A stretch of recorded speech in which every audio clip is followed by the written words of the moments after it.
Il-Parlament ta' wieħed mill-aktar pajjiżi korrotti fid-dinja, il-Montenegro, ħa pożizzjoni ċara dwar l-iskandlu ta' turbini tar-riħ tant illi qed jorbot dan id-dil skandalus mal-assassinju ta' Daphne Caruana Galizia. L-oppożizzjoni fil-Montenegro mbuttat sabiex jiġi mwaqqaf kumitat parlamentari speċjali sabiex jiġi investigat il-ftehim kontroversjali tal-wind farms f'Mosura.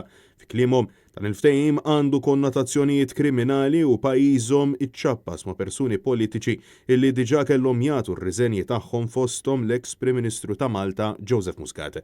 Ix-xogħol ta' dan il-kumitat diġà beda billi l-oppożizzjoni Montenegrina avviċinat lil membru parlamentari nazzjonalista Jason Azzopardi fejn spjega illi rċieva komunikazzjoni mingħand l-oppożizzjoni ta' dan il-pajjiż fil-Balkani.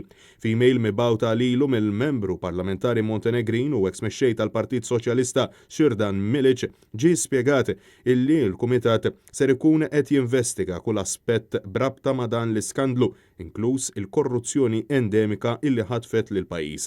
Għaldaqstant talab għal kooperazzjoni essenzjali ta' Jason Azzopardi b'mod speċjali fil-ħidma tiegħu fih dan il-Parlament Malti.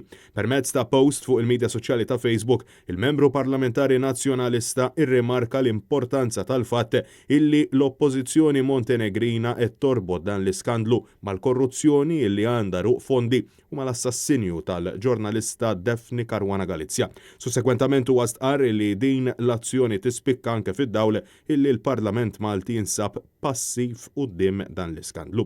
Jason Azzopardi insista ma' Net News illi l-Pulizija Maltija sissa għadha lanqas biss interrogat lil Konrad Mizzi dak iż-żmien responsabbli mill-Ministeru għall-Enerġija u isqanqas batet tal-uffiċjali tal-Ene Malta illi dak iż-żmien kienu responsabbli minn dan il-proġett sabiex jiġu mitkellma.